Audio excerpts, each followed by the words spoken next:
Fernando.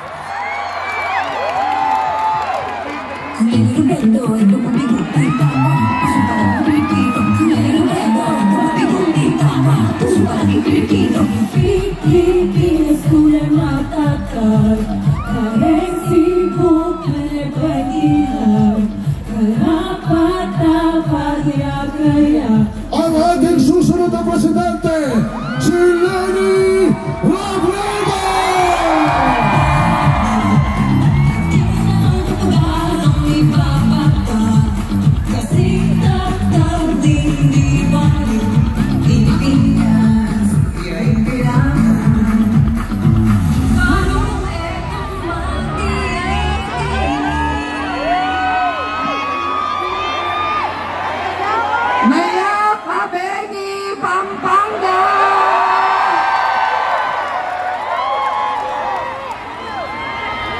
Kumusta kayo?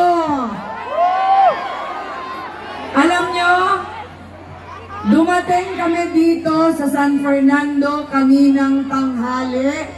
Galing kami sa Aurora. Marami na kaming nasalubong naglalakad papunta dito sa venue. Sino ba yung sa inyo ang nandito umaga pa?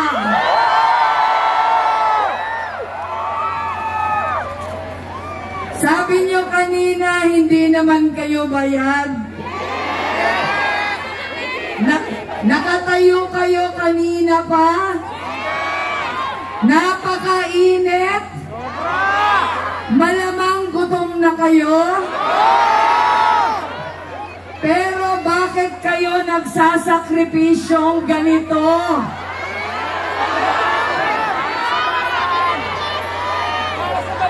Dahil sa napakalaking pagmamahal ninyo sa bayan.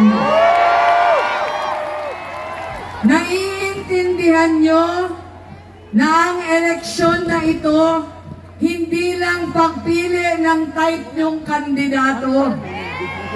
Pero ang eleksyon na ito ang magsasabi kung ano ang kinabukasan ninyo.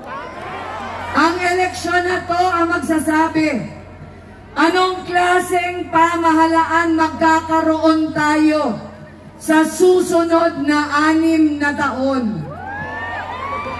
Anong klaseng politika ang makikita natin sa susunod na 6 na taon? Klaro sa atin, kailangan na natin ng pagbabago.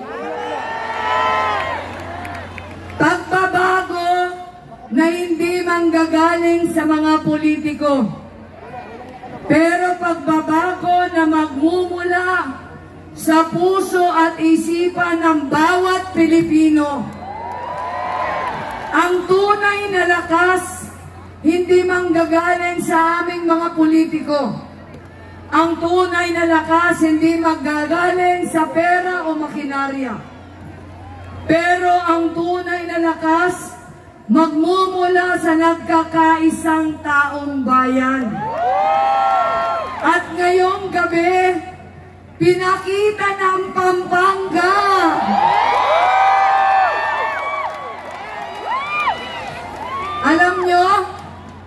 Alam nyo naman natalo ako dito noong 2016.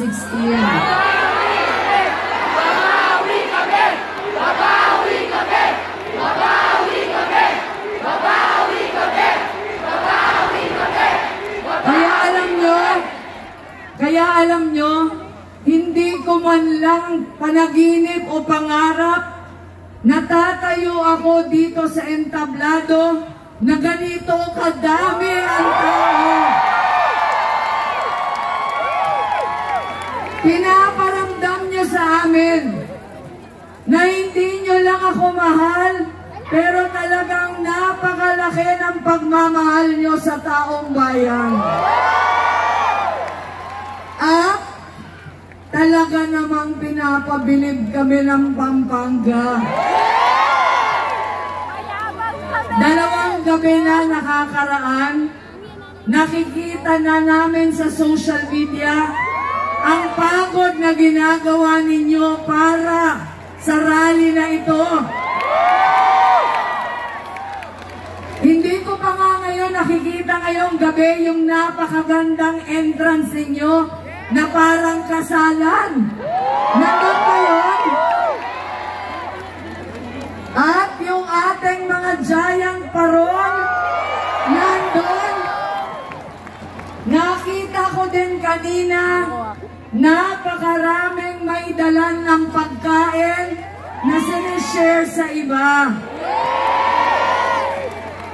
Di ba ito yung tunay na pagbabayanihan? Ito yung tunay na pagmamahal na ninanais natin para sa ating bayan. Ito ang tunay na pagkakaisa. Pagkakaisa hindi ng mga interes ng mga politiko, pero pagkakaisa ng taong bayan na dala ng pagmamahal niya sa bansa nating Pilipinas. Sabi ko kanina, hindi ako dito nanalo, sabi niyo babawi kayo. Babawi kami! Babawi kami! Pero alam niyo, ito yung gusto ko sa inyong sabihin. Na magmula nung nanalo ako nung 2016, pinakita ko na sa inyo ang pagmamahal ko. Kung ano yung pagmamahal na pinakita ko sa mga lugar na nanalo ako, pareho din yung pagmamahal na pinakita ko kahit sa mga lugar na natalo ako. Dahil yun yung obligasyon ng ilang mga lingkod bayan. Ang obligasyon namin, dapat kaming lingkod bayan sa kahit anong kulay. Ngayon marami sa inyo nakapink. Pero pag ako naging Pangulo, magiging Pangulo ako hindi lang ng mga nakapink, pero magiging Pangulo ako ng lahat na kulay.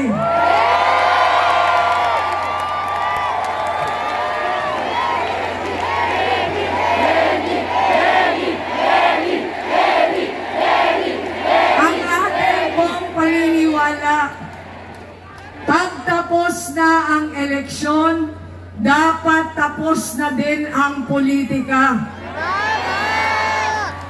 Dapat ang inaasikaso na natin, yung mga pag-asikaso ng mga kababayan natin na nangangailangan. Ang aming pong pangako sa inyo ni Senator Kiko saka ating senatorial candidates, gobyernong tapat.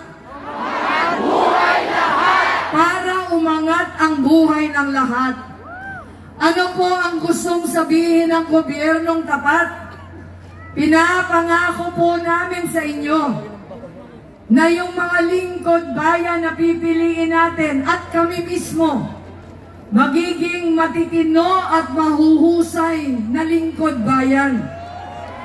Bakit napakahalaga na matitino at mahuhusay ang inyong mga lingkod bayan? Pinakita po namin yan sa Office of the Vice President. Na kaya naman pala ng pamahalaan maging matino